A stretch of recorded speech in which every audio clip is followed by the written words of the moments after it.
to face the speakers. So. Great. So how do you do that? They're Here it is. I think they can. Oh, the microphone is over there. So the switch the picture.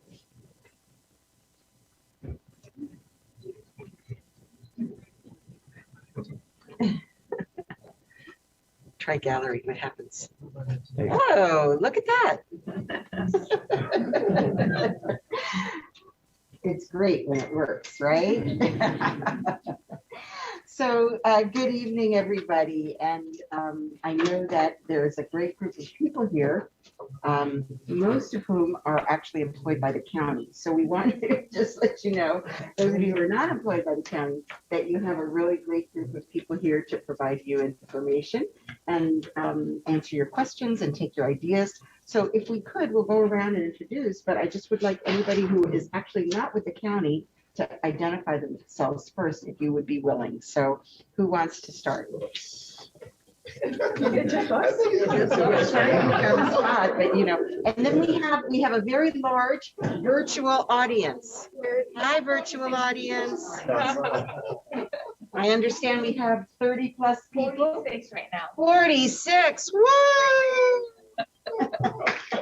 That's very exciting. That's probably the largest participation that we've had in a county budget hearing. What do you think? Absolutely. 46 plus 3, so 47. I'll take it. She's from the community. Excellent. Welcome. Please tell us your name. Hi, my name is Yoima. Bueno, prefiero hablar en español, mi inglés no es tan bueno, así que Okay. soy de Florida Rising. Oh, great. Y bueno, llevo tiempo con ellos desde la campaña electoral, estoy prácticamente con ellos. Muy bien. que- Gracias, gracias por venir. Sabemos que está muy involucrada en la comunidad Sí, y tratando de mejorar la calidad de vida para todos y nos agradecemos mucho. gracias a usted. Very good, thank you. Who else is here from community? Please, we'll go to you. Yeah. Good evening, everyone. My name is Tamara Rodriguez. I represent Island TV. Island TV is the only Haitian television network in, I think, the country. And so it's a pleasure to be here today. We're here to talk about an outstanding project with Notre Dame d'Haïti Catholic Church, which is a pillar in the community. So we're excited to present our project. Excellent. So Island TV, I know you well, and you do a great job and has a project to present for our consideration. Excellent. And who else is here? Hello. Well, from Notre Dame de Haiti, I work directly with Father Reggie. And as Tamara mentioned, we're looking forward to presenting it with the program that we have. Excellent. Thank you so much for coming. You're well represented. Anyone else from the community? Father Reggie's on his way. Oh, he's on his way. My goodness. Well, we have 8 of these. Some of them are closer. I know Father Reggie lives in the south, but we have 8. This is the first night of several in the series, but we're really thrilled that you're here. Anybody else that could introduce themselves? These are all county employees. Oh my goodness. Okay, hello, welcome. We're just introducing ourselves. If you could take a minute and say hello. Yes. Hi, I'm Veronica Salone. I'm the Assistant Director for Miami-Dade Corrections, and I apologize for being a little late. No, you're good. Okay, so I think we're going to have like a discussion group here with all of the different departments that are represented. It's really going to be a great conversation. And we can't go through it with the 47 online, but if you could, is there a way for them to put in the chat or something, or on Facebook? I don't know exactly how we're doing the technology, so we could get who's participating. Yeah, we were going to open it up for questions at the end. Questions at the end. Yeah, we really want to know who's part of it. We want to create contact to follow up with you and so on. Thank you so much. Oh, more people are coming. That's great. Please welcome. If you could, would you introduce yourself? Thank you. Yes, can we hear your name? Rosemary. Rosemary, great. Welcome. And you, sir? I'm Madam Mayor, Edward. Yeah. Nice to see you. Okay. All right. Okay. How about you? Hi, Madam Mayor, I'm Irving. It's nice to hear. Very good. Very good. Okay. Well, maybe just I'll say my few remarks and then we could go around the room and everybody introduce themselves. How's that? quickly, just so you see how many different departments are here represented. Well, for me, coming to these budget hearings is a great joy. I've been participating in county budget hearings for over 20 years. So long before I came into office as a county commissioner 7 years ago. I did it as a member of the community. I was active at Catalyst Miami, my nonprofit at the time. We hosted trainings for nonprofits. And I think that, information is power. So we're really, really excited that people from the community are participating and learning about the budget and telling us their interests and concerns. So since I came into office in November, I've worked really hard to put people at the front of what the county does. So much so that we launched the largest ever public participation process in the county's history called Thrive 305. It was an outreach campaign. I don't know if any of you participated here. Thrive 305? Yes, certainly our county employees did. Thank you so much. Okay. So it was 27,000 people took a full survey. We had over 1 million answers. We had hundreds of people that participated in community meetings. Of course, it was during COVID, so we did virtually as well as in person. And we heard directly about priorities. And many of these you will see reflected in the budget. So when we do the presentation, you'll hear exactly the things that were important to people in the community. So this is also going to inform not only budget, but other programmatic changes in my administration. And when we go around the room and you meet some of the people here, some of them are involved in some of the new reforms, some of the things that we're doing that are different. So I'm excited for you to share that. But let us just say that it has been an incredibly difficult year and a half. Does everybody agree with that? Yeah. Yes, and we wish it would be done, but it's not. And that is why we're here, masked up. These are the rules in county buildings. Very, very challenging. But despite all of these challenges, I want you to know I feel extremely proud of our county administration, our county employees, how they have stepped up over and over again to help us get through this terrible, terrible pandemic with services, with information, with kindness, and also putting themselves at great risk. So I just everyone to be clear, county government has worked throughout and put themselves at risk, but that's what we're here to do, to serve the public. So overall, this budget is accountable, it's responsive to the public. We've incorporated the public's input. We've added to public safety, to parks, which are now top. They didn't used to be top, but now people love our parks more than ever. To our transit, investing in the new economy, especially blue-green jobs. Anyone know what those are, blue-green jobs? Ones that are part of good for the environment, blue, good for our water, that kind of economy, and more. The budget is also transparent. Our budget process at the county has always been very open, and that's why we've always had these hearings. But especially now, more so than ever, we think this budget is extremely transparent. It's also efficient. So we're going to be providing the same level of service, but at a flat tax rate. We're not increasing taxes, but we're actually offering a whole lot of new services because of grant programs and other dollars we're able to do innovation. The budget is also compassionate. Can you imagine a budget that is compassionate? The budget that is caring, because it reflects so many things within the county that are about caring for our community. We have programs to build a healthier community, safer, to improve our parks and public spaces, support our young people, our small businesses. It's also an inclusive budget, which I mean that it was part of the people's input, the people's choice. Everybody was included, and you're part of that now.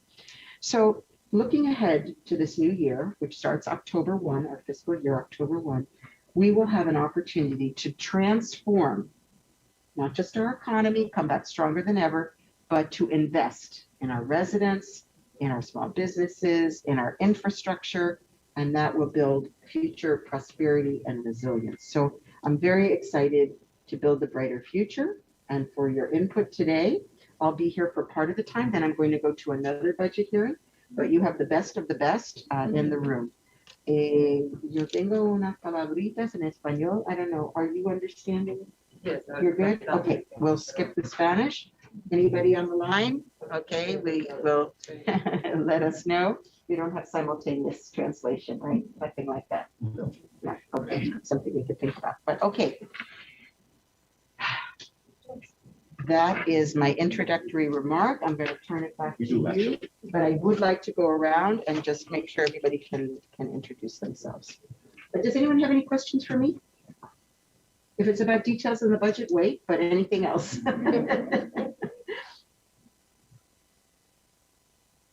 Okay, and we've been joined by some others, but we'll go around real quick. Thank you, Madam Mayor. I guess we could all introduce ourselves. I mean, we can start here in the front row. Sure. Just your name and the department you're representing. Sure. Good evening. My name is Omar Fernandez, and I'm with Miami-Dade Corrections and Rehabilitation Department. Good evening, my name is Ed Marquez. I'm the CFO of the county. Work for the mayor. So he's in charge of all the money.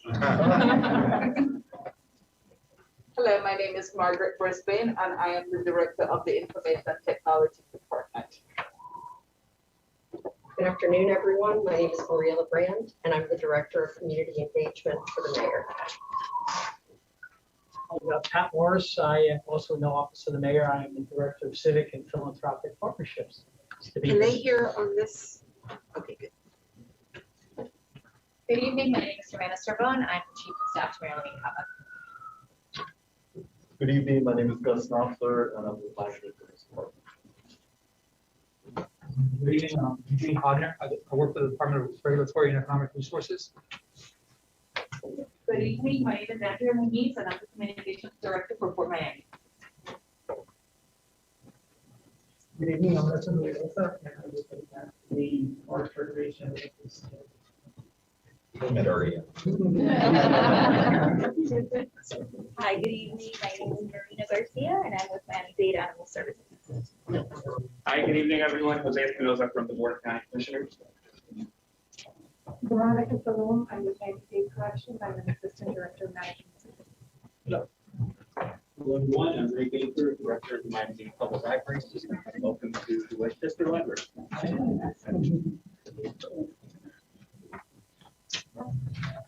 Good evening, everybody. My name is Rosemary Santana, and I'm from the Rosemary newspaper.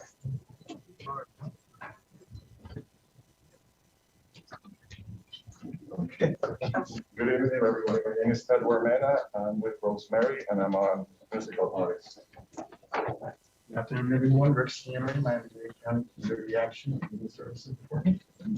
Good evening, everyone. Vivian Walsh Jr. I'm the Assistant to Chief Financial Officer, Office of the Mayor. Good evening, Juan Silva, Internal Services Department. Good evening, Achaya Carapanda. I work with the Department of Solid Waste Management. Good evening, my name is Kathy Burgos. I'm the Juvenile Services Department's Director. Hello, everyone. My name is Patricia Bertuzzi. I'm in charge of budget and performance reporting for the Department of Revitalization and Public Works. Hello, good afternoon. My name is Gilbert Mooney. I'm the Chief of Grant Services of the Department of Central Affairs. Good evening, everyone. I'm Ignacio Ortiz Petit. I'm with Public Housing and Community Development. Good evening, everyone. My name is Maria Suarez, and I'm with Water and Sewer. Good evening, my name is Josephine Darius, and I'm with Miami-Dade Water and Sewer Department. Hi, good evening. My name is Gina Romero. I'm Miami-Dade Organizer of Study the Right Thing. Great. And I could just suggest during the course of this, because it's a big room and because we did promote the virtual, that if you have a question, maybe you could come up front to say it so it could be well heard by the people. Absolutely, Madam Mayor. We do have a microphone up here. When we finish hopefully a brief presentation, we can get into questions and answers after that. So how does the budget work? Well, our budget development process goes through many months. Obviously, most of you county employees, you know how that works. But interestingly, this year we started off a little differently. We've had a Thrive 305 survey in February. Right now, we're in August. Budget has been presented to the board, and they will be having hearings in September. I'm so sorry. Why don't you make it full screen now, right? On September 14th and 28th, and those begin at 5:01 p.m. So right now, this is one of 8 public meetings we'll be having around the community at different libraries. And I'd like to thank our library director for these great spaces. But September 14th and 28th is your opportunity to come to the Board of County Commissioners and voice your concerns about the budget or just praise the budget. And they start at 5:01. As the mayor mentioned earlier, this year has been unlike no other. The Thrive 305 initiative to engage the community and receive as much input as possible. Thrive 305 is a partnership between Miami-Dade County and the Miami Foundation and a coalition of organizations such as the Ford Foundation, Knight Foundation, Milton Family Foundation, and others. The community input included over 26,000 completed surveys, a week-long civic engagement that included community conversations to inspire solutions-oriented collaboration between the county and its residents. At this gathering, over 500 residents participated. This year in February, we also hosted virtual public town halls. Unlike any other year, we began early. These meetings were attended by over 750 attendees. Speakers emphasized the importance of housing, transportation and mobility, arts and culture, public safety, services, resilience, and parks. These comments were taken into consideration as we worked on developing the proposed budget for the upcoming fiscal year. This next slide is the county's entire budget, $9 billion budget. It's sliced up a little bit. The capital portion is $3.382 billion. The operations, the day-to-day, is $5.691 million. Now, out of that operating budget, about half of that is tax supported. And the other half, $2.4 billion, is proprietary, with about $359 of grant supported. This next slide is the proposed tax rates. As you'll notice, you have countywide operating stayed the same. The Miami-Dade Fire Rescue District also stayed the same. Miami-Dade Public Library System and the unincorporated area. If you live in a city, you would pay a city tax, but if you live in unincorporated Dade, you would pay that 1.9283. The only millage rate that did increase a little was the countywide debt, about 6%, as you see on the board. And that was due to new issuances for the Public Health Trust and the different things that the county's doing to upgrade its facilities. Next slide. Here's your dollar at work. For each dollar you pay in property taxes, these are the different areas that go to fund that dollar. 31 cents to public safety, 23 to neighborhood and infrastructure, 7 to general government, 7 to recreation and culture, 7 to transportation and mobility, 11 to health and society, 14 to economic development, and 1 to policy formulation. So what's in the budget? The proposed budget prioritizes protecting lives and livelihoods as we work to rebuild a stronger, more inclusive, and resilient Miami-Dade. Few adjustments to this budget include more police officers, more fire rescue units, more hours throughout the library system. In addition, establishing a countywide infrastructure investment program designed to improve and update facilities in our park system, cultural facilities, and other government buildings that residents access for services.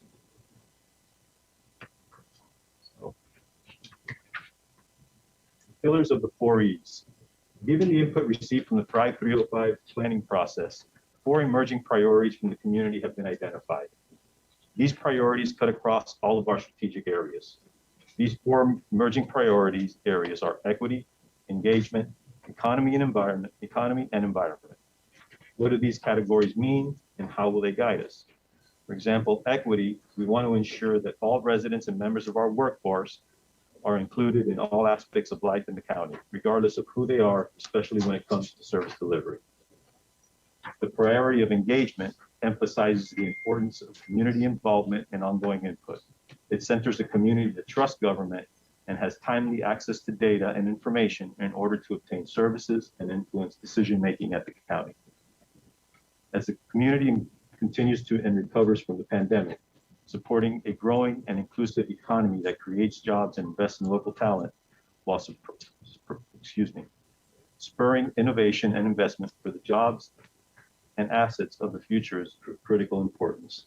And finally, ongoing stewardship of the environment requires us to foster a well-managed, built natural environment that is resilient to climate stressors, especially within the climate change and rising sea levels. So some of the key budget priorities include protect public safety, reinvigorate our economy, invest in our workforce, protect the environment, enhance neighborhood infrastructure, promote a healthier Miami-Dade, and expand government accountability and transparency. The county has a commitment to public safety. This is one of the key factors that was brought out to the Thrive survey.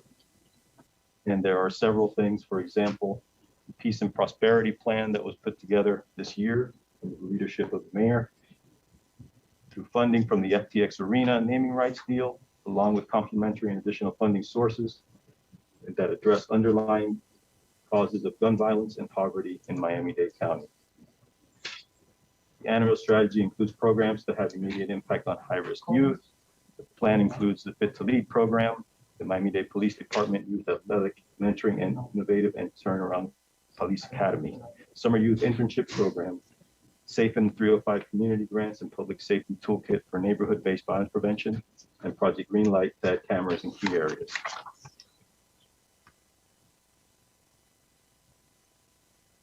Office of Neighborhood Safety is a new office that will bring together residents, community stakeholders, and county departments to craft and deliver innovative solutions to improve public safety and enhance the quality of life.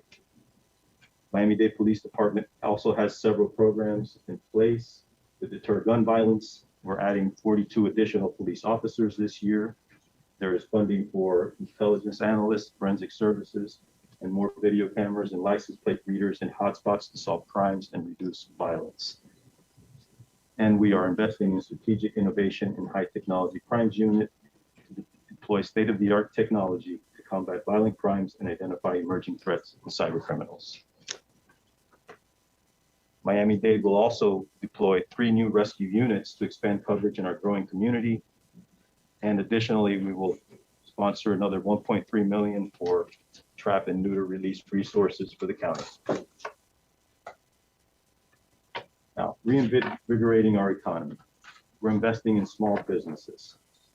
Small businesses are the backbone of our economy, and we are investing in opportunities for small businesses to thrive in the post-pandemic world. Through the new Office of Equity and Inclusion, the Mayor's vision of innovation and performance, we are increasing equitable small business contracting and procurement, supporting startup and scale-up businesses through training and coaching, creating a physical and virtual workspace and learning hubs for small businesses. Under economic development, the budget includes over $1 million in new economic development funding through innovative apprenticeship, entrepreneurship, and other programs. Like you heard the mayor say, we are investing in blue-green jobs. We are funding positions to diversify our economy, and we are spending $1.3 million for septic sewer conversions.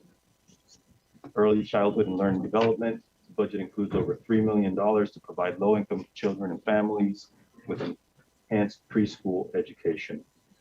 Operational support for the Westchester Cultural Arts Center is also included in this budget. We are expanding and continue to expand the airport. The expansion of the South Terminal and its footprint to add additional 3 gates, increased air traffic volume to meet the growing industry demands in our airport.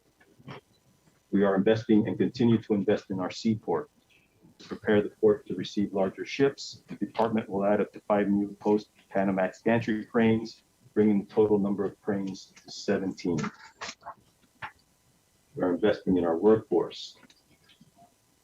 $260 million in total funding for affordable housing, including renovation and creation of affordable housing, multifamily rental housing, and programs to promote home ownership. The rental assistance demonstration program to redevelop older distressed public housing units and generate thousands of new affordable housing units. The county's affordable housing RFP provides additional preferences for creating housing near public transit, parks, and recreational facilities. We are expanding public transit, an additional $61 million for the development and environmental studies of 6 rapid transit corridors in the SMART plan and $200 million in capital to upgrade the South Dade busway to bus rapid transit. Transportation that works for all. There will be funding for the Better Bus Network to redesign the bus network to improve service and reduce wait time and travel times. Approximately $53 million for ongoing replacement of bus fleet and facilities, which will decrease the delays and increase comfort. Welcoming new residents. New Citizens Program to provide newly arrived individuals and families with the resources and referrals to foster assimilation and promote economic self-sufficiency. Supporting residents applying for temporary protected status through outreach campaigns and workshops. We are expanding our tree canopy. The proposed budget includes $1.5 million for tree canopy enhancement. 2,000 trees are expected to be given away to the countywide program and 2,500 planted on public thoroughfares throughout Miami-Dade County. We are preserving and protecting Biscayne Bay. The proposed budget includes nearly $4 million funding for seaweed collection, removal and disposal, and ongoing management. This budget also includes funding for measures to address Biscayne Bay fish kills and flood mitigation. Resilience projects. The proposed budget includes funding for library resiliency projects that are part of the Mayor's Climate Action Strategy, including Coconut Grove, Kendall, Miami Beach, Naranja, Pinecrest, Westchester Regional, right here, and West Flagler. There's funding for the Resilient 305 strategy and the Weather Assistance Program to enable low-income families to permanently reduce their energy bills by making their homes more efficient. We are expanding our parks and public open spaces. We're investing in technology and infrastructure and Wi-Fi spots across the park system. Undertaking 46 new playground replacement projects as part of a major capital improvement and an additional $1 million to enhance our library system. Improving street and transit infrastructure for bike and pedestrian safety.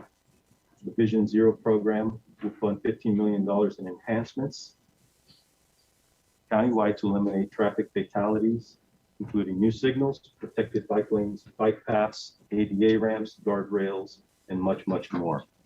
There is funding for the underlying corridor to enhance pedestrian connectivity, mobility, and bike safety for Miami-Dade County residents and visitors.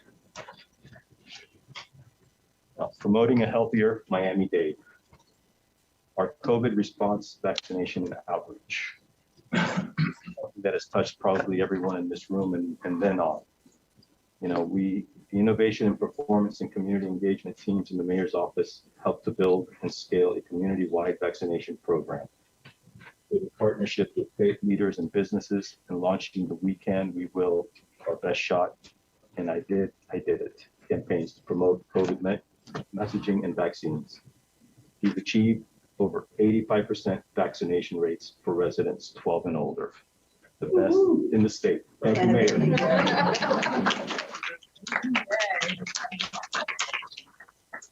We hope to soon be rid of these masks, I'm sure. We're tracking future threats, including extreme heat. We will be including a new heat officer position and the development of a countywide strategy to tackle growing heat risk related to climate change, particularly for vulnerable communities. We will continue investing in the Fit to Play to create a healthy recreational opportunities for children. Expanding government accountability. We are improving county responsiveness and performance. Under the leadership of the Chief Community Services Officer, we created a no wrong door policy across county departments to ensure no matter at what point a resident enters county government, services they can access the resources that they need. We've appointed a new director of constituent services who is charged with streamlining, enhancing, and measuring constituent responses across all county government. We launched Drive 305, as you heard earlier, historic event through the mayor's office, the Division of Innovation and Performance, to give residents a greater voice in local government. And we've developed a customer relationship management solution that will allow county to better keep resident information up to date to provide more timely, accurate information on services. Now, resources for residents. Know Your Rights is a public outreach educational campaign to increase residential awareness of their rights under the federal, state, and local anti-discrimination laws and services provided by the Human Rights and Fair Employment Division. Removing architectural barriers to county-owned buildings to allow for increased access to people with disabilities, to program services offered by the county, and mandatory county diversity refresher e-learning courses for employees. Additions for consideration. As we developed this budget, we realized that our economy started recovering a lot quicker than we had originally thought. So some of the things that we will be considering is a housing advocate, including a housing advocate in the budget to work with tenants and landlords to prevent evictions. And as we all know, with the recent tragedy in Surfside, we will be adding more building officials and code enforcement inspectors and beefing that area up and hoping that never happens again. We will be adding ADA improvements and enforcement and more funding for community-based organizations. Now, there are some recommended fee adjustments. The Water and Sewer Department retail and wastewater fees are proposed to be increased 3.68% and applied equally to all rate tiers of water usage and property types that include single family, multifamily, as well as commercial properties. Special taxing districts are adjusted as necessary to cover costs for landscaping, security guards, and lighting. Department of Solid Waste will increase their disposal fees by Consumer Price Index of 5%. And there are various small adjustments to aviation, regulatory and economic resources, consumer protection services, library, fire rescue, and seaport. Wow, I made it. This presentation and additional details regarding the proposed budget are all available online and can be accessed at any time at miamidade.gov/budget. Thank you for listening to me for this, what seems to be hours, but we can open it up to questions and answers. I know there's not a lot of public here, so what I think we can do is take one from the public and one from Zoom and oh, that sounds great. That way. I just wanted to take the moment to welcome Father Reggie. Thank you. From Notre Dame de Church and little baby. Thank you so much for being with us, Father. And we know you have others here with you as well, and you have an idea you want to share. So just wanted to be sure that we all knew you were here. So we can start if anyone has a question here, and I will ask everyone on Zoom if they could please raise their hand through Zoom, and we'll call you as on a one-by-one basis. Would anyone have a question? Would anyone like to make a comment?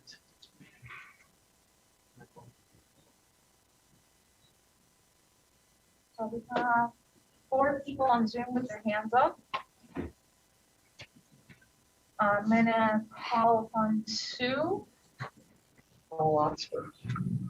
Hello, good evening. Can you hear me? We can hear you, Sue. Welcome. Okay, fantastic. My name is Sue Kavalerski. I live in Coral Gables, and tonight I'm representing the Everglades Bicycle Club, which. Sorry, Sue.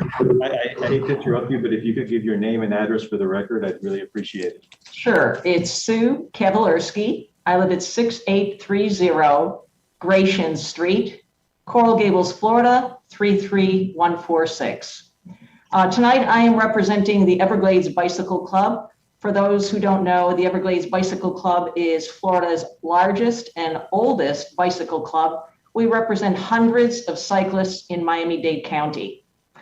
Tonight, I'm going to be addressing a couple of issues on public safety and transportation. I am very, very happy to hear that in the budget, there is going to be monies set aside for protected bike lanes and bike paths. And I want to expand on that just a little bit. But first, before I get too far, I do want to thank Mayor Daniela Levine Cava for being such a pro-cycling advocate here in Miami-Dade County. I know you're a big supporter of what Everglades Bicycle Club does, and I know you will continue on that path, literally. Number one, we have 3 priorities for the budget. The protected bike lanes was already mentioned, and we are suggesting that Miami-Dade County build a network of protected bike lanes that can then be the framework for smaller bicycle facilities to connect all our communities throughout Miami-Dade County. We understand that protected bike lanes require a lot of right-of-way, and they are very expensive. So what we're proposing is to set aside some money to take one long venue and create a truly protected bike lane as a demonstration project to let people know what a protected bike lane is and how beneficial it can be, not just for the spandex cyclists, but primarily for commuter cyclists and also for families. If you haven't noticed, the pandemic has had a certain silver lining. A lot of families have bought bicycles, and you're seeing a lot of bicyclists on sidewalks, paths, and roadways. And we want to make sure that they have protected venues to take their children for bike rides on, and for commuters to also have access to their workplaces as opposed to hopping in a car. So we're proposing a bike lane network, but one specific bike lane this year as a demonstration project. The next priority is a total redesign and rebuild of the Commodore Trail, which is an off-road shared use path that connects the Rickenbacker Trail to the north and the Old Cutler Trail to the south. The Commodore Trail is widely used, probably the most widely used trail in all of Miami-Dade County, and it's been in need of repair for many, many years. So we would like to see money going towards the redesign and funding of improvements to that trail. And last but not least, for those cyclists who wear spandex, there are a number of roads that are very, very in need of repair. Ludlam Road from Old Cutler to 152nd Street is a primary cyclist venue, and it is really ripped up and torn up with a lot of potholes. We would love to see that paved. And Southwest 112th Avenue, south of Southwest 304th Street, that also has a big cycling venue. We would love to see that repaved. I know all this costs money, but for the public safety and transportation needs of this county, those are our three priority projects for Miami-Dade County. And I appreciate the opportunity to express this. Thank you. Thank you, Sue. As you heard, we do have funding available for certain bike improvements and protected lanes, but yes, that's a priority of the county. Each fatality on a bicycle, I can personally speak to one I witnessed, riding cycling, and I can tell you it's quite devastating. Anyone in the audience like to make a comment? No, we can just continue on. And if we could keep our comments to 2 minutes, that way we can get as many people as possible to speak today, that would be great. Next up, I have Grace Bracamonte. You have 2 minutes. Please state your name and address, please.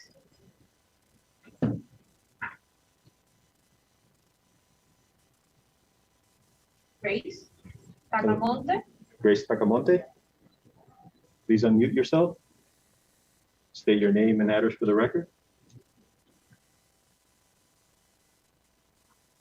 Yes, we can come back to Grace. Next up, I have Lois.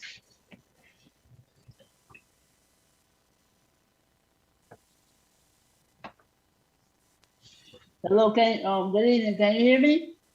Yes, ma'am. Oh, okay. Good evening. My name is Miss Lois Udovic.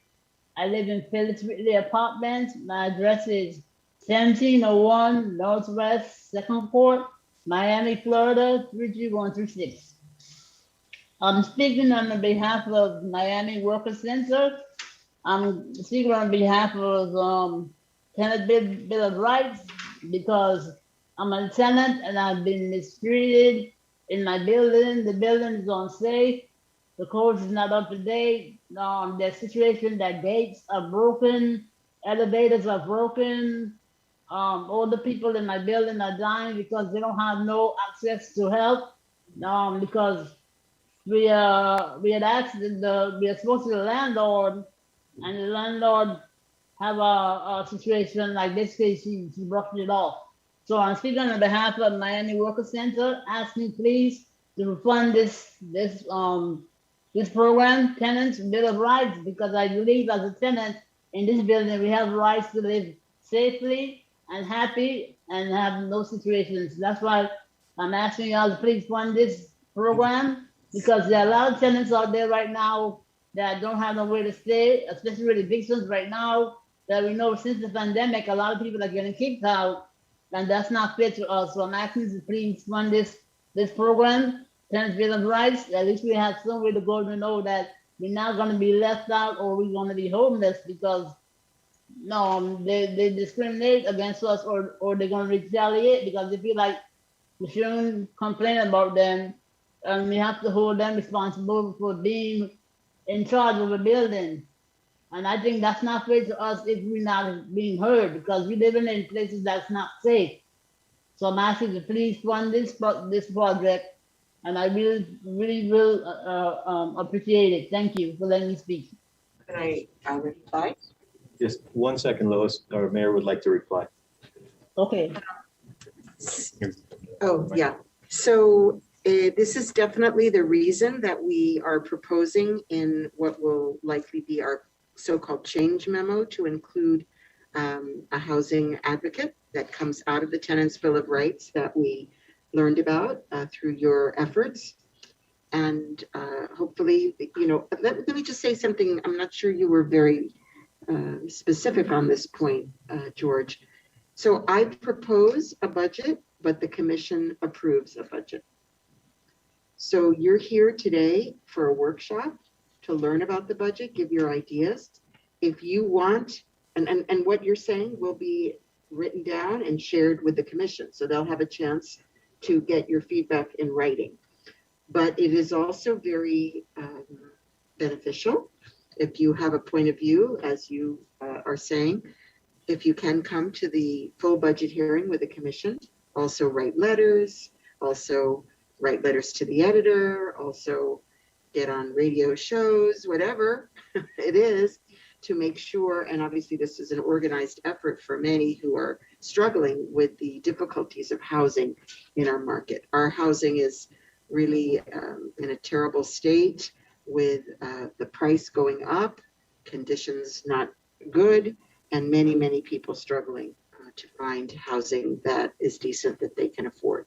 So we know we have to do more as a county. We are putting an additional 240 million, I think it was the number, into our housing program through our revamp of our public housing projects and adding more units.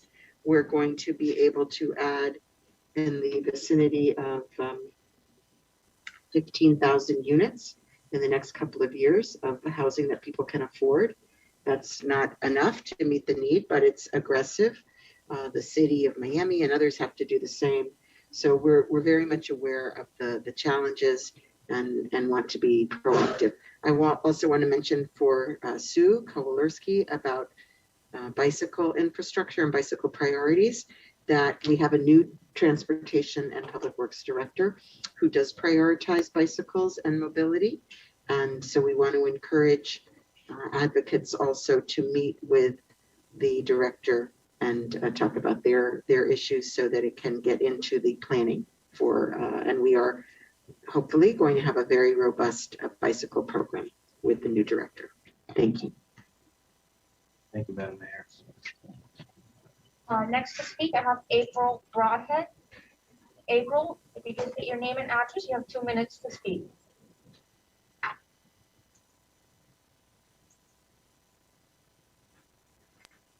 Oh, can you hear me?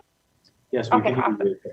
Hi, my name is April Broadhead. I live at 426 Northeast 34th Street. I am speaking with the Miami Workers Center, the Office of Tenant Advocates. Thank you so much, everything Ms. Mayor, what you said so far. I just want to kind of add to that like this is super important, just because of COVID, but because of everything that, you know, the landlords have been able to get away with here in Miami, the unsafe conditions, but a lot of the illegal behavior, such as, you know, harassment, or I might personally have a landlord who came in my apartment when I was not home and urinated all over my carpet.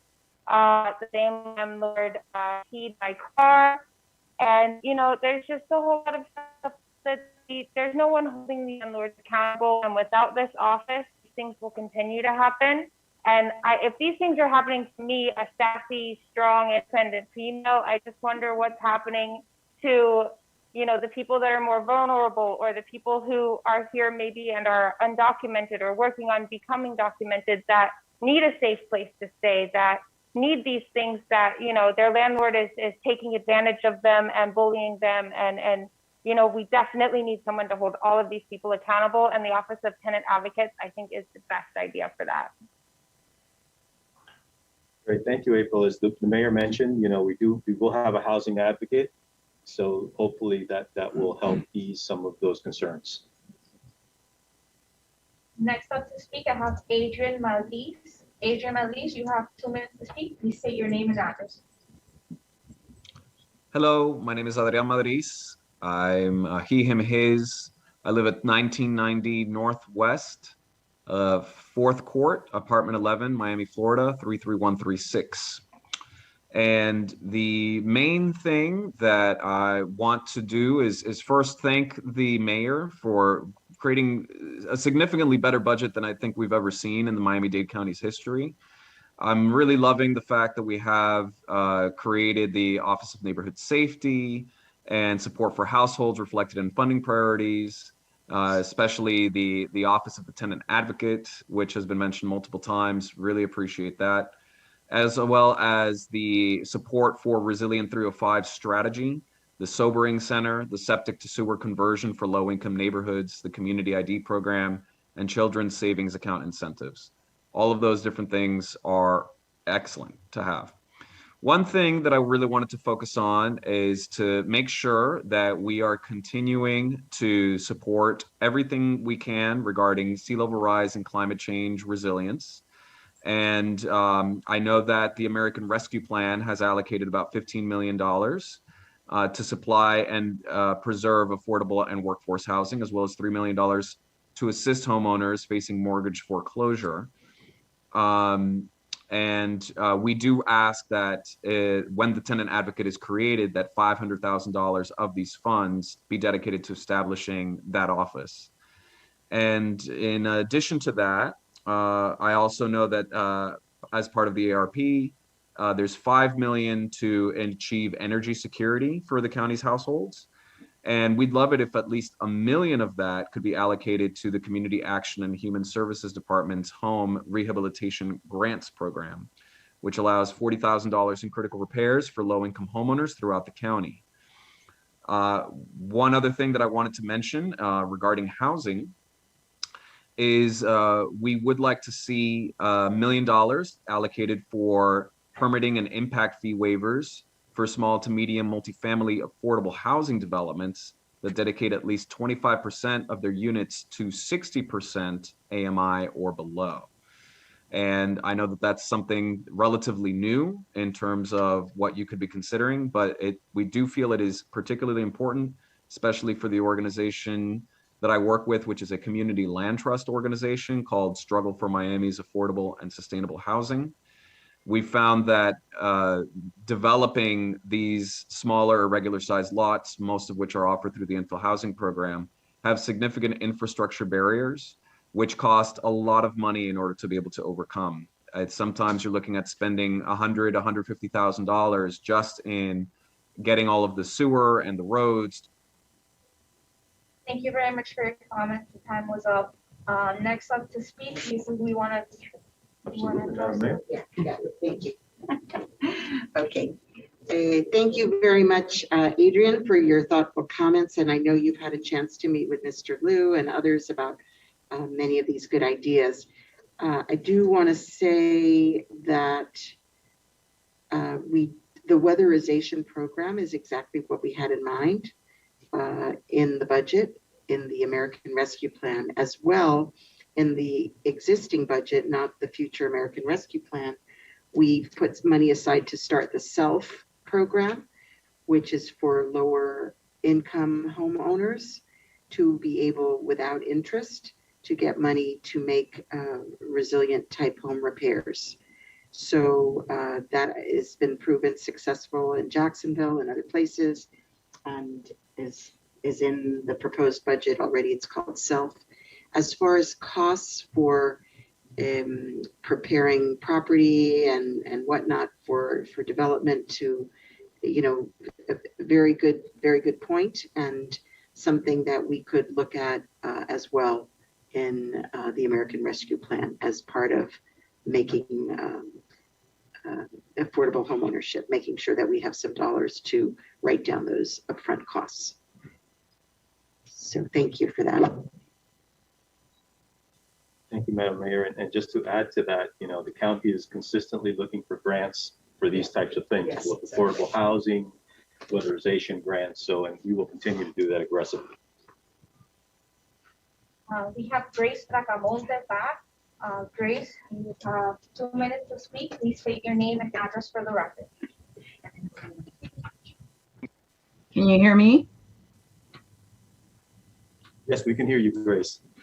Great, wonderful. So my name is Grace Bracamonte. I'm the Executive Director of the Parks Foundation of Miami-Dade, and my address is 3015 Southwest 105 Avenue in Miami. So I want to thank you, Madam Mayor and Board of County Commissioners, for your continued support of our great park system located in Miami-Dade County. All of you have done a tremendous job of supporting the park system. All of you are listening to the community and stakeholders in prioritizing parks. I ask that all of you please consider adding more mowing cycles so parks may continue to be maintained properly. This is important since the pandemic has encouraged more individuals to use parks for many activities. It's also an issue of safety and important for the enjoyment of the public. Thank you so much for making parks a priority and for listening to the community. Thank you, Grace. Would anyone in the audience like to speak, make any comments?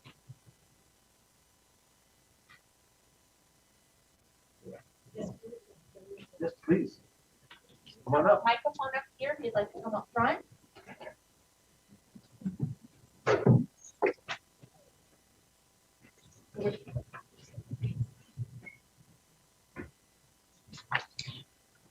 This is as far as it goes, sorry.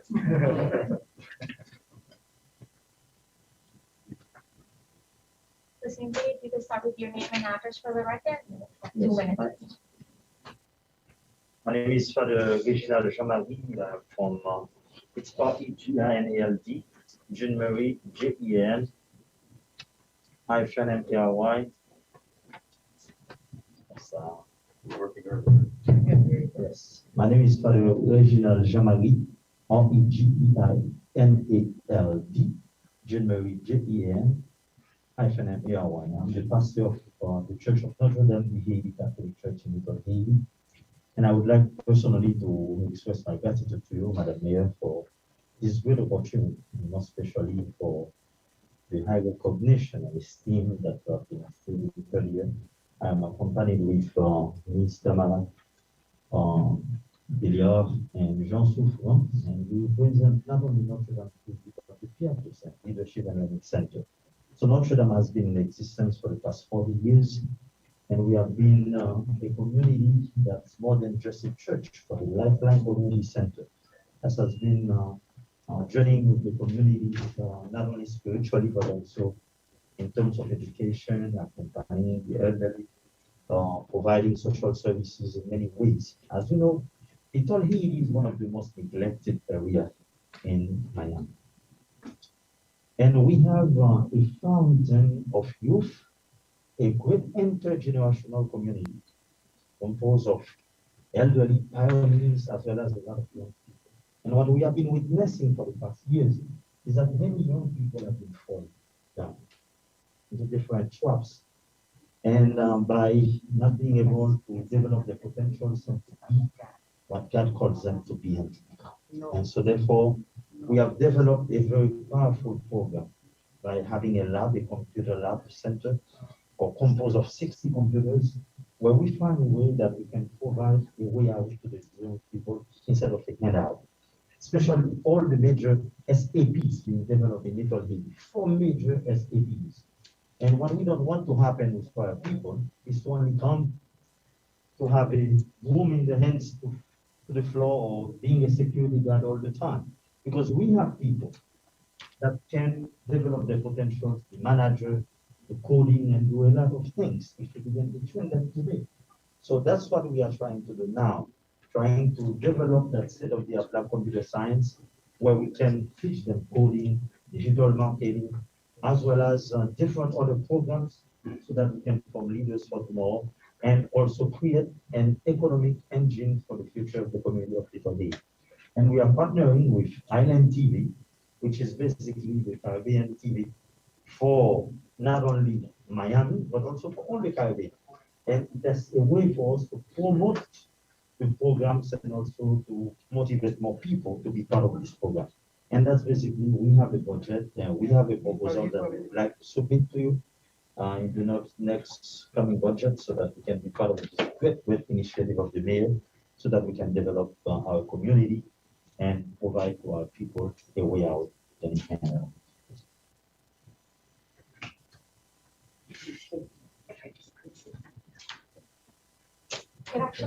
Yeah, the screen, speaking of, yeah, the screen picks up the sound, so we don't really need the microphone, so they'll be able to hear you just as well from there. Okay, I want to thank Father Reggie and Island TV for bringing the important idea of how to serve the community, especially the youth.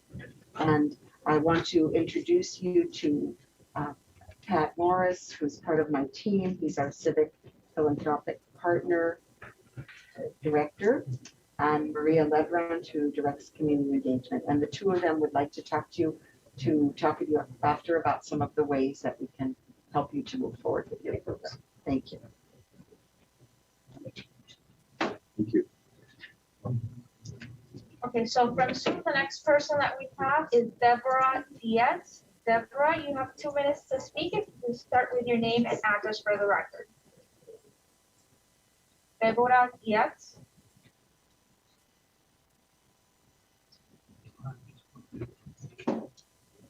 We'll come back to Deborah. Okay, and we'll come back to Deborah. The next person I have is James Watley. You have 2 minutes to speak. You can start with your name and address for the record. Mr. James Watley.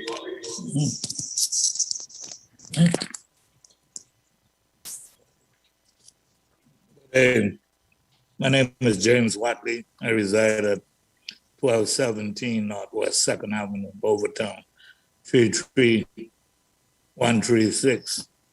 And I'm here at least trying to convey that I'm in support of adding that $500,000 for the permanent office of tenant advocate and the Miami Tenants Bill of Rights. We are in need of something like that.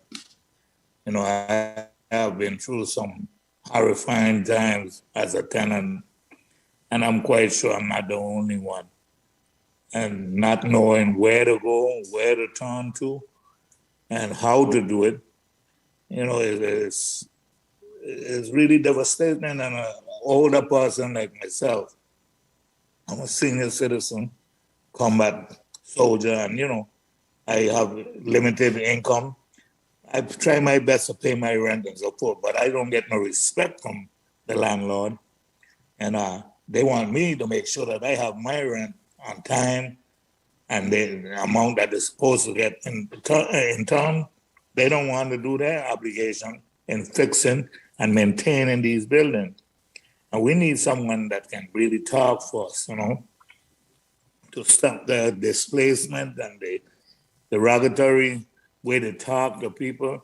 You know, it's something, you know, it took a pandemic, an unseen virus to bring certain things to light. And now is the time for us to right these wrongs, you know. They continue to violate laws when we as tenants have to go by their laws, plus the county law, plus the state law, plus the federal law. You know, someone needs to be looking into these things. And I know there's places that we can turn to, but not knowing and not able to have access to these places, we should have a permanent office that can help us and willing to look out for the small man, because we're the one who put in the bills, really. You know, we put in that money. Yes, the money is to help maintain the building, but without us, there's no you. And, you know, likewise. So I think it's only fair that something like this happen and the existing laws are being carried out in a proper mean. Just like if we don't pay our bill, they take us in the court. They have more money for lawyers and advocates and whatnot. Well, we are limited, you know, and they take advantage of us, you know, and it's very. Thank you, Mr. Watley. We appreciate I'm sorry, your can I words. say something more? Oh, absolutely, Madam Mayor. See, this is a dream come true for me. I spent so many years on the other side. Now I get to answer questions. Okay, so we want you to know, Mr. Watley and everybody else who's calling us, that we have, as was mentioned in the presentation, created a constituent services office in the mayor's office.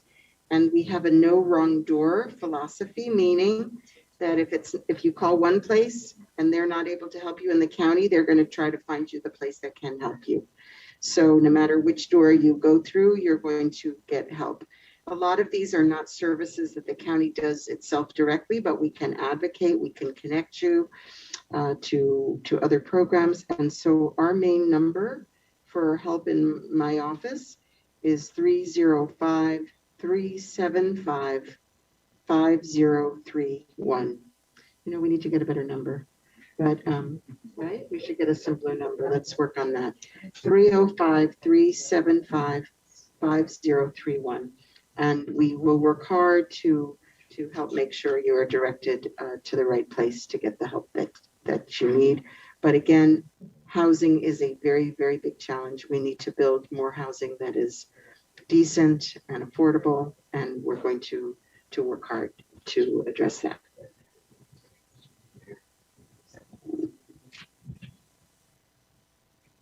Next on Zoom, we're gonna try Deborah Diaz again. Deborah, you have 2 minutes to speak. If you can start with your name and address for the record. Deborah Diaz. Hi, can you hear me now? Yes, we can hear you. Hi, my name is Deborah Dietz. My address is 446 Majorca Avenue, Coral Gables, Florida, 33134. I'm speaking on behalf of my organization, Disability Independence Group. We're an organization that advocates for people with disabilities, and we wanted to say how happy we were to see how many times the word the ADA was in the budget, accessibility and inclusion.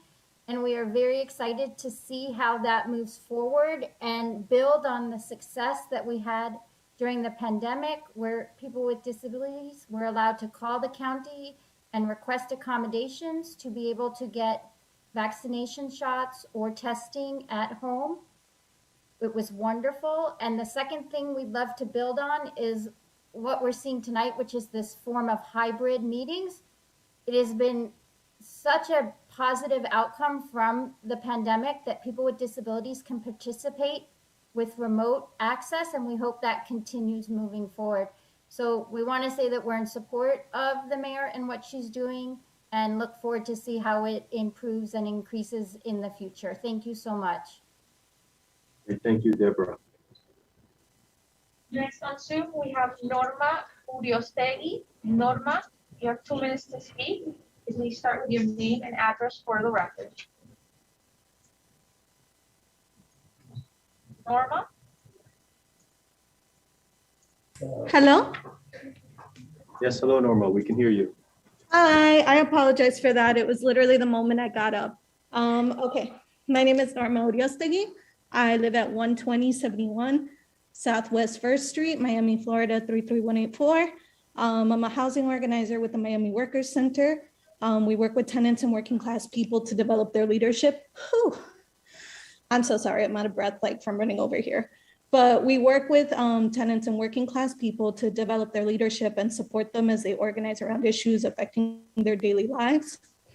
We've heard in building relationships with these tenants that we work with of everything from conditions issues, literal people, like literal holes in the ceilings, torn floors, torn walls, water accumulation in the building structure, all types of hazardous conditions, roaches, rodents, mold, as well as harassment, discrimination from management and property owners.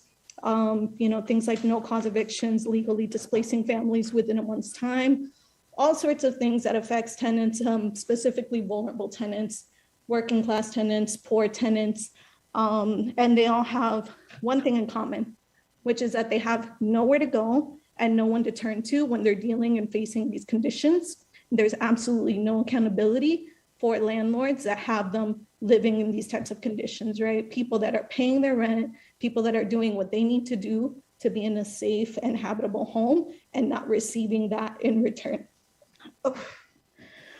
So we got in contact with most of these people through door knocking, through canvassing, through phone banking, and connecting folks to the emergency rental assistance program, to legal services. But right now there exists no centralized place or office for resources. And that's, of course, something that is amplified now because the housing crisis is something that is amplified now because of COVID, but it is something that was already in effect, right? Like it is something that Miami's been seeing for a while now, and it's been growing. And tenants right now are vulnerable and need more protections, as well as an office and a dedicated staff to enforce existing protections with the sufficient funds, right? So what we're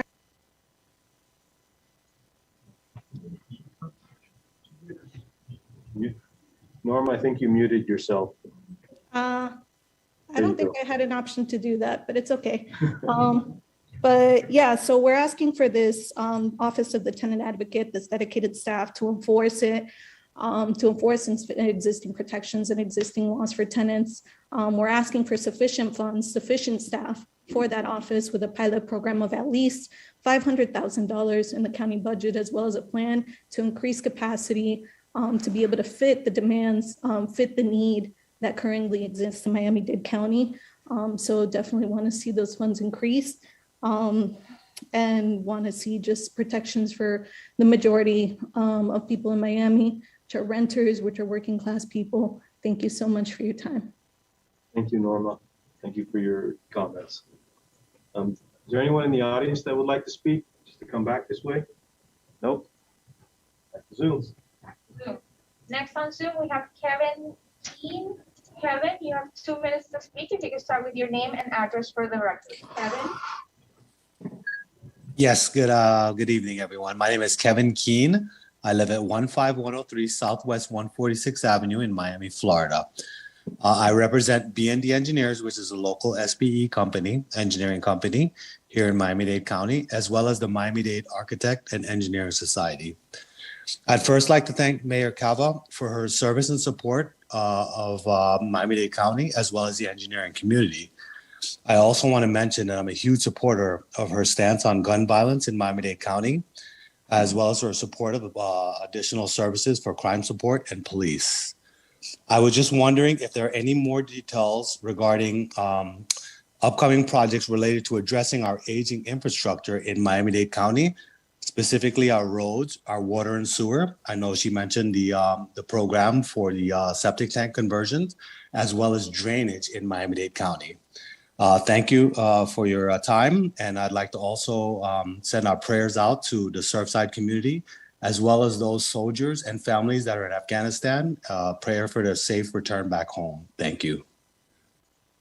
Thank you for your comments, Kevin. And yes, the county does have several, infrastructure projects in place. The Water and Sewer Department, through the consent decree, is putting billions of dollars of infrastructure into the ground right now as we speak, upgrading all the pipes within the Miami-Dade County for both water and sewer, upgrading the sewer treatment plants, upgrading the water plants. The roads are constantly being worked on, and the county buildings themselves that you heard earlier, we do have a program in place to update all the libraries and just all the county buildings in general. Next on Zoom, we have John Murphy. John Murphy, if you could, you have 2 minutes to speak. You can start with your name and address for the record. Yes, my name is John Murphy. I live at 1449 Ancona Avenue, 33146.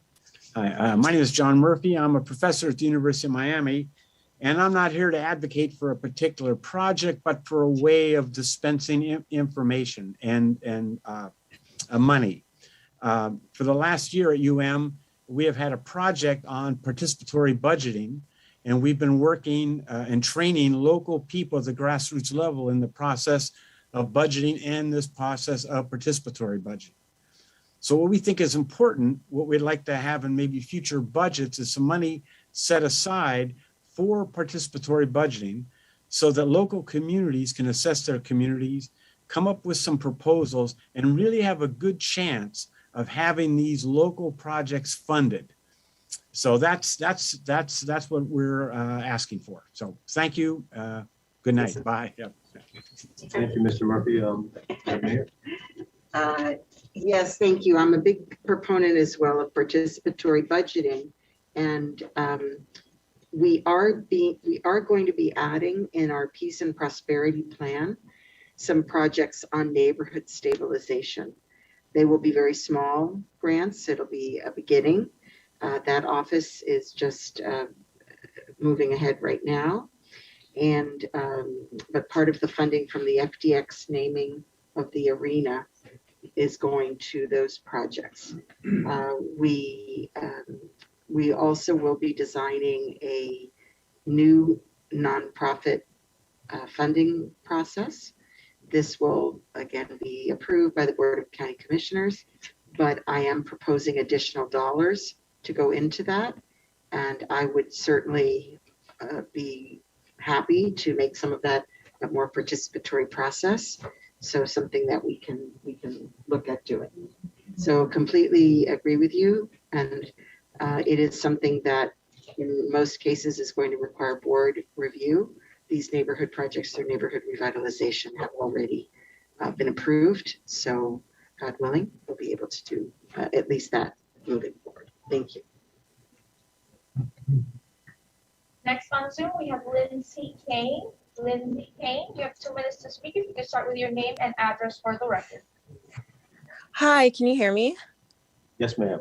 My name is Lindsay Kane. I live at 275 Northeast 18th Street, Miami, Florida, 33132. And interestingly enough, I was a participant in one of John's participatory budgeting programs. So that's sort of what got me to this point. And I see that, and I'm really excited that you guys are making commitments to the environment and keeping the Bay clean. Something I noticed that could be preventative towards this is that Miami sincerely lacks trash cans. Like when I'm walking down the street, there's few places for me to get rid of my garbage. And there's a lack of recycling programs, at least that I'm aware of. And so I feel like that could ease some of the trash that's at the Bay. And just to make this quick, another thing I noticed is you guys are doing allocating money for a vaccination program, which is great. But also I believe there need to be dedicated programs to treatment and prevention of COVID, because right now, vaccinated or not, people are dying in hospitals. And one of the biggest contributing factors is obesity. And I do believe people lack treatment. I've been reading stories online of people, family members in hospital with lack of adequate treatment to drugs such as hydroxychloroquine or ivermectin. And so I think we need to consider that as well. Thank you. Thank you for your comments, Lindsay. Agree. We agree.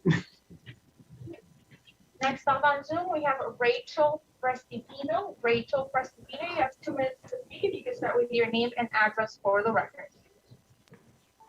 Hi, I'm Rachel Prestipino. I reside at 1818 Southwest 1st Avenue, Miami, Florida, 33129. I want to start by thanking our Madam Mayor for attending this evening. I think this is the first one of these budget sessions I've attended with the mayor present and responding to comments. So thank you so much for your participation and responsiveness. I just want to affirm so many great things in the budget, and including your response to the ask for the tenant advocate or housing advocate position. And I want to just affirm what Adriana had mentioned earlier about making sure that that's adequately funded. And I want to thank you also for including funds for the Affordable Housing Trust Fund and so many other positive things in this year's budget. We were very excited about the County Commission approving the creation of a community ID this past summer. And those of us who've been involved in that advocacy effort were made aware that $200,000 would be included for the ID in the budget, I believe under the Office of Neighborhood Safety. And I just wanted to confirm that I have that understanding correct, because I've been receiving some questions about where to find that in the budget. So I just wanted to see if I could get any more clarity on that this evening. Thank you. It is in the budget. I can't remember exactly where it is. It is in the Office of Neighborhood Safety, but we can get your contact information and we can confirm where exactly you can find that in our budget book. We have to develop a contract for it, right? Yeah, I know we have to develop a contract for it, so it will be coming, but it is funded. We have her email address from when she registered for the Zoom, so we can reach out. Next on Zoom, Vanny Veras. Vanny Veras, you can please state your name and address for the record. You have 2 minutes.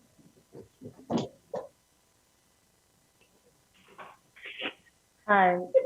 Hello? Yes, we can hear you. Hello. Okay, great.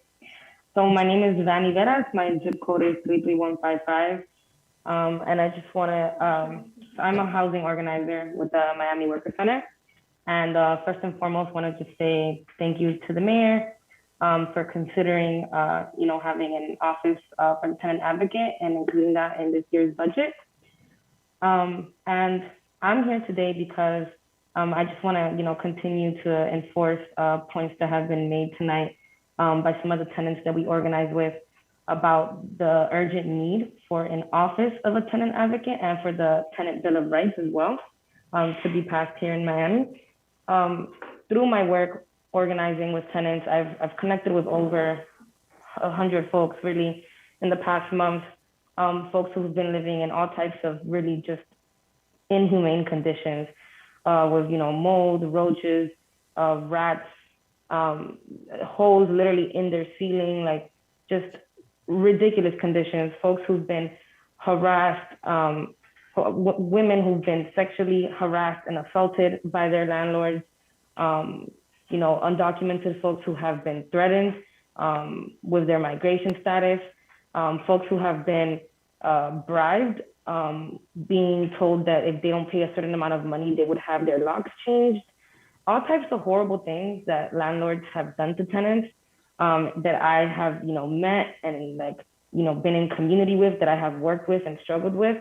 And it really just shows a desperate need for there to be an office, a central office that can bring accountability to these landlords and that can support tenants with, connecting them to resources and, to help enforce existing laws to enforce existing laws so the community members can feel safe and in their full dignity. Having children is one of the highest indicators of you ever facing an eviction in your life. Black and Latinx women especially, are really vulnerable to this statistic. They're at most risk of eviction, and they're also in heightened risk of sexual harassment, discrimination, and retaliation. I work with a tenant now who is, suffering retaliation, being threatened with eviction because of the organizing that she's been doing with her fellow tenants for over a year. I work with all types of tenants who literally get maliciously retaliated for really no reason, just because they want to, file complaints about their conditions or, call the building inspectors. And, it just continues to show a need for there to be justice and accountability for tenants, and for there to be a designated municipal office with power to be able to support tenants in these moments of crisis with legal assistance, rental assistance, emergency rehousing, and to help tenants understand their rights and responsibilities because We lost it. No. That's the last person that we had on Zoom with their hands raised. We do have someone here in the audience. Yeah. Jesus, fine. Father Reggie at Notre Dame, 110 Northeast 62nd Street. I also want to thank Mayor Kava for putting together with her staff this budget. Well, first, the mayor, you kicked out of the park, so.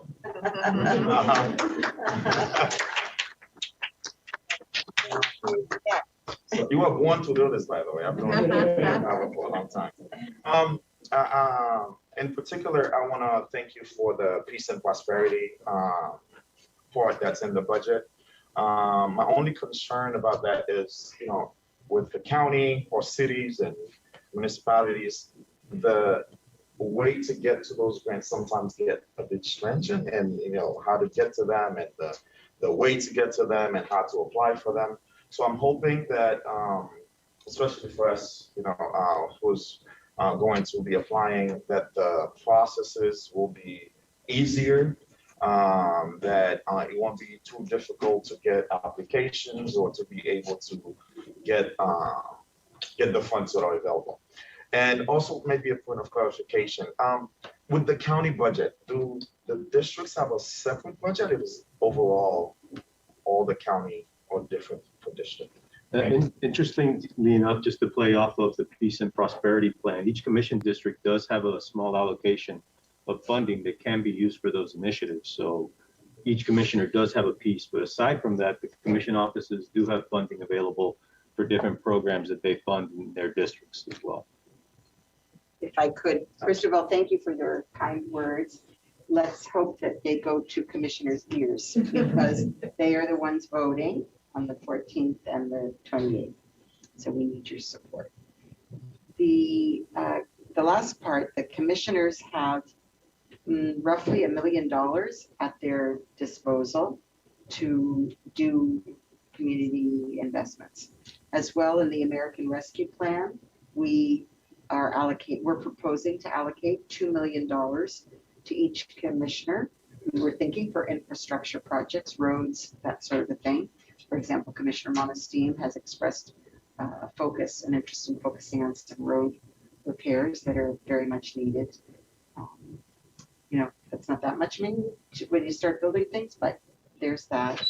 And then your other point before that, was something I wanted to say. The process of applying and. Oh, yes. Oh,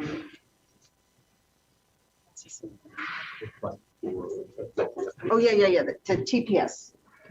Yes? No. Peace and Prosperity. Oh, I'm so sorry. Yes. So, so it's in the American Rescue Plan that we are proposing a certain pot of money, I think it's 15 million, to go to community groups or others working on violence prevention. The way the federal government requires us to proceed with that is a competitive process. So we'll have to develop something and put it out for bid, a scope and bid that will require the board's review. So it will take a little bit of time. In the meantime, we were able to fund some things in the current year through the federal community development block grant dollars.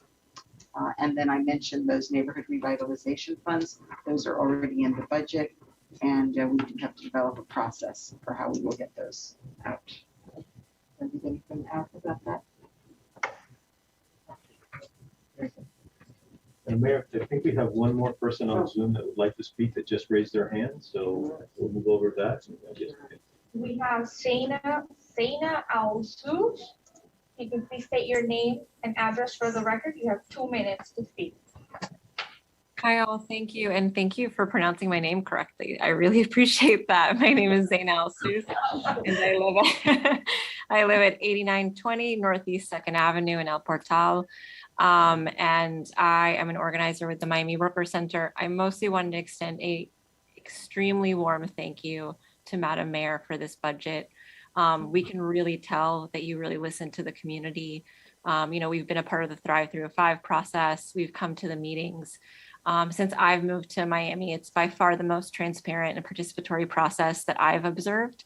And so just that means a lot. I especially want to name including funding for us to help educate workers around wage theft and other labor violations is of utmost importance to our members, many of whom are domestic workers who are at extreme risk of having their wages stolen.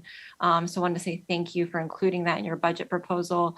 You already heard from so many of our neighbors that we organized alongside around the urgency of adding allocation for the Office of the Tenant Advocate. And just want to say thank you for listening.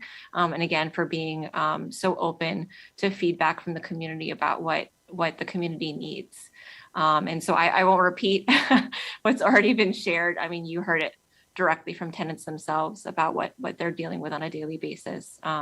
So mostly just want to say thank you and agree that this fight isn't over until it's passed at the commission.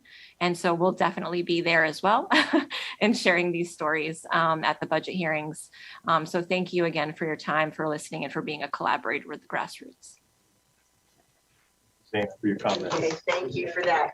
If I could, then I'll just, do you want to close out? Madam Mayor, I will the floor is yours. Yeah. So, really, I was a community organizer. And truly, it's an incredible honor to be able to serve in this role. But it's not just me that listens and acts. And of course, many of these are things that I have been advocating for as well from before I came into elected office. But really, it's the men and women in the room who work in the county, which they've said not very much here today, but they are all dedicated public servants that want to be sure that the community knows how hard we try to serve, to make sure that people have good quality of life, that they have access to services that they need. And whether it's water and sewer, animal services, parks, access to computers, I mean, we have here a cross section of our great county departments. We have fire and rescue in the room, Scott Mendelsberg, thank you, Scott. And we have really our libraries, and I go on. But it's really a great privilege and honor, and everyone has been very responsive to these ideas. Happy to the Thrive participation from county employees was very, very inspiring as well. So from the public to other members of the public who happen to work in the county, we're all in this together, and we will get through this together, and we will be stronger than ever together. So thank you very much, everyone.